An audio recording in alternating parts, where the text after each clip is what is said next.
tout le monde, c'est Soulaf avec vous. On va réaliser aujourd'hui une recette de pain très facile, le pain cocotte.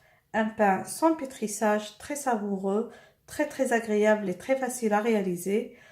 Pour la recette d'aujourd'hui, comme vous allez le voir, je vais préparer ma pâte la nuit, la laisser reposer et doubler, voire même tripler de volume toute la nuit et travailler mon pain pour le dégazer encore une fois le matin, le laisser encore une fois doubler de volume et cuire ça dans une cocotte en fonte bien épaisse. Et directement, on va voir ensemble cette recette de pain sans pétrissage. Alors pour la recette d'aujourd'hui, comme vous voyez les ingrédients simples et faciles à la portée de tout le monde. Ici, j'ai de la farine tout usage. Perso, j'ai ajouté 100 g de farine complète à 300 g de farine blanche, juste pour avoir un pain un peu rustique et très savoureux. J'aime beaucoup le goût que la farine complète peut apporter au pain. Vous pouvez bien sûr complètement vous en passer et n'utiliser que la farine blanche. Je vais avoir besoin d'eau tiède, donc comme je vous ai dit 400 g de farine à laquelle je vais ajouter entre 300 et 350 ml d'eau. Ça va dépendre de la qualité d'absorption de la farine. Je vais ajouter à ça une cuillère à café de sel, une cuillère à café de levure boulangère instantanée. Ici, je vais utiliser des graines de lin. C'est facultatif. Vous pouvez en mettre quand vous pouvez complètement vous en passer. Directement, je vais placer la farine dans le grand bol, dans un large bol. Donc, comme je vous ai dit, moi j'ai fait un mélange de levure blanche et de levure complète. On va ajouter à ça une cuillère à café de sel. Je vais bien tout introduire, comme ça. Aussi, je vais introduire les graines de lin. Vous pouvez complètement vous en passer. Vous pouvez ajouter toute autre graine que vous aimez. J'aime beaucoup les graines de lin. Des fois, j'ajoute à ça les graines de courge.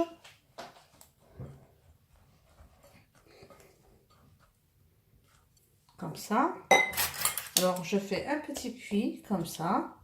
Je vais ajouter ma cuillère à café de levure sèche instantanée. Et je vais commencer à introduire l'eau tout doucement. Vous pouvez faire ça à la main. Vous pouvez faire ça dans votre robot. Vous pouvez faire ça dans votre robot. Ça ne nécessite pas un robot. C'est une recette sans pétrissage. Juste le temps de ramasser tous les ingrédients. Là, on introduit l'eau tout doucement. Donc, j'ai mis la moitié de la quantité. Et je vais introduire ça tout doucement à la farine. Le secret de la réussite de ce pain est d'avoir une pâte bien collante. Plus votre pâte est bien mouillée, plus le résultat final va être meilleur. Alors, je préfère ramasser un peu à la main.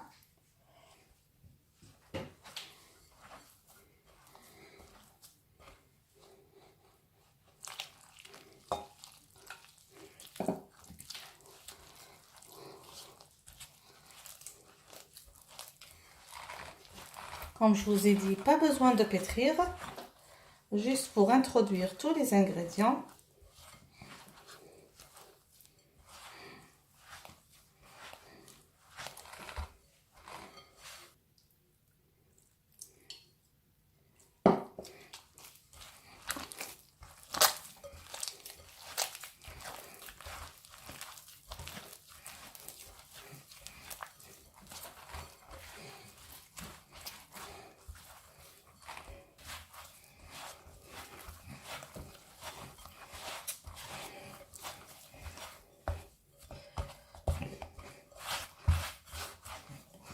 Je vais encore ajouter de l'eau parce que comme ma farine contient un peu de farine complète, la farine complète risque de bien absorber toute l'eau.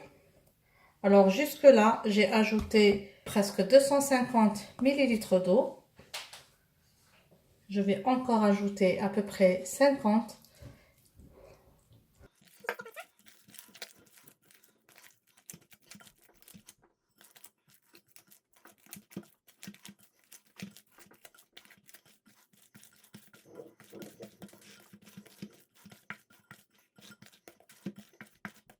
Alors comme vous voyez, perso, j'ai ajouté 300 ml d'eau pour 400 g de farine.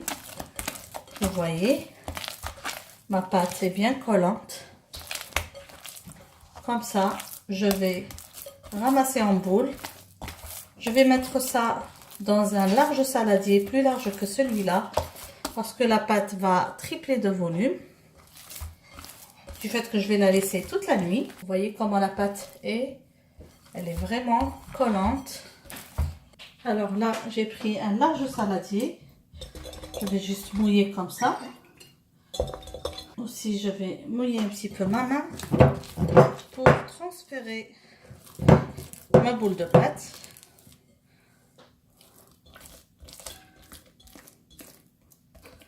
Et je vais laisser comme ça. Je vais couvrir avec du film alimentaire.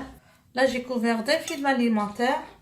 Je vais juste trouver comme ça. Pour laisser le gaz de développement de la pâte s'échapper, on couvre comme ça d'un linge propre. On va mettre dans un endroit à l'abri des courants d'air toute la nuit. Et on va se retrouver demain pour voir comment va être notre pâte et pour terminer la préparation du pain cocotte. Alors vous voyez, ma pâte a bien gonflé. Elle est super collante. Je vais la dégazer sur un endroit bien fariné. Comme vous voyez, c'est une pâte très collante. Je vais bien fariner pour pouvoir façonner mon pain.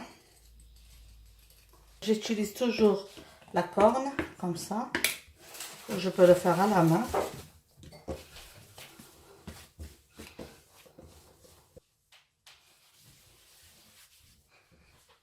Voilà. Et je vais la mettre dans la cocotte. Alors ici, j'ai une cocotte de 3 litres que j'ai achetée à Ikea. Comme ça. Et je mets dans la cocotte. Et je couvre. Et je vais laisser encore une fois doubler de volume. Donc là, je couvre juste avec le couvercle. Et on va se trouver tout à l'heure pour la cuisson du pain cocotte. Alors j'ai préchauffé le four à 240 degrés. Comme vous voyez, le pain a quand même bien doublé de volume. Je vais juste fariner un petit peu le dessus. Comme ça. Sans le dégazer. On va faire des entailles avec un couteau bien aiguisé. Et on va enfourner dans le four préchauffé, comme je vous ai dit, pendant 30 minutes la première fois avec le couvercle. Puis on va enlever le couvercle pour laisser le pain prendre une belle couleur et faire une cuisson de presque 15 minutes. Tous les détails, vous allez les trouver tout à l'heure dans la boîte de description. Alors, je couvre et je mets dans mon four. Alors, voilà mon pain cocotte à la sortie du four. Je vais essayer de le retirer pour le laisser bien refroidir. Alors, voilà.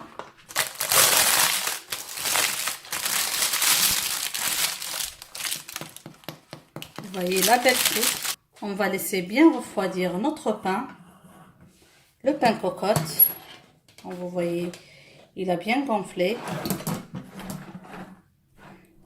Donc, on va le laisser bien refroidir avant de couper et de voir l'intérieur de notre pain.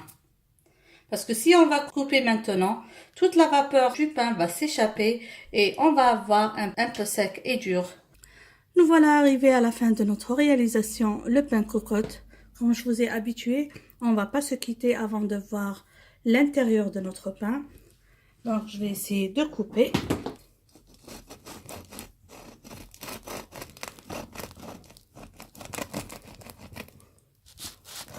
Vous voyez, ça a une belle croûte. C'est encore chaud, c'est pas tout froid. Et voilà. Un pain super bien aéré quand vous arrivez à le voir.